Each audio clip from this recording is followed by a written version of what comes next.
Lors de l'examen, si la victime ne répond pas aux sollicitations du SST et ne respire pas ou pas normalement en présence de gasp, le SST déclenche l'alerte des secours, demande un défibrillateur et réalise immédiatement une réanimation cardio-pulmonaire dite RCP.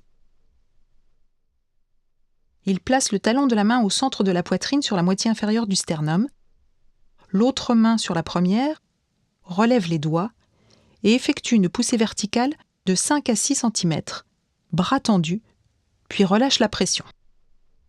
Le temps de compression doit être égal au temps de relâchement. Les compressions se font à une fréquence comprise entre 100 et 120 compressions par minute. Au bout de 30 compressions, le SST réalise 2 insufflations. Il maintient la tête de la victime basculée en arrière, menton relevé, lui bouche le nez en pinçant les narines.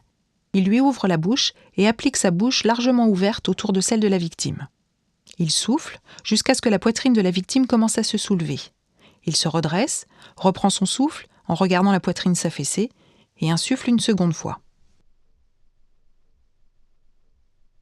Il reprend les 30 compressions, suivies des 2 insufflations, alternativement, jusqu'à l'arrivée du défibrillateur.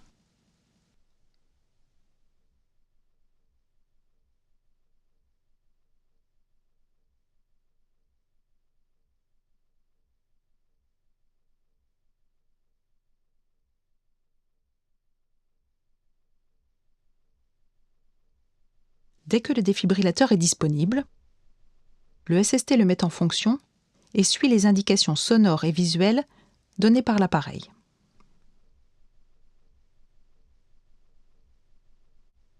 Le SST enlève ou coupe, à l'aide d'une paire de ciseaux, les vêtements recouvrant la poitrine de la victime.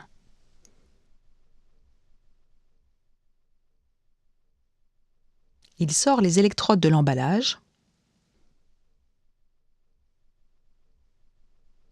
enlève la protection et colle chaque électrode, conformément au schéma, en appuyant fermement sur le thorax nu de la victime.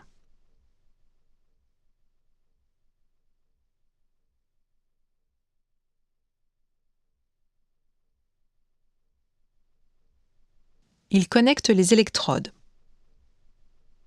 Le défibrillateur lance alors l'analyse du rythme cardiaque et demande de ne pas toucher la victime.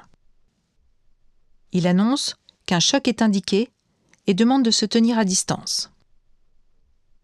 Le SST s'assure que personne ne touche la victime et pour cela, il annonce à haute voix « Écartez-vous ». Il laisse le défibrillateur déclencher le choc électrique ou appuie sur le bouton choc clignotant quand l'appareil lui demande. Le SST reprend ensuite, sans délai, les manœuvres de RCP et continue à suivre les recommandations de l'appareil.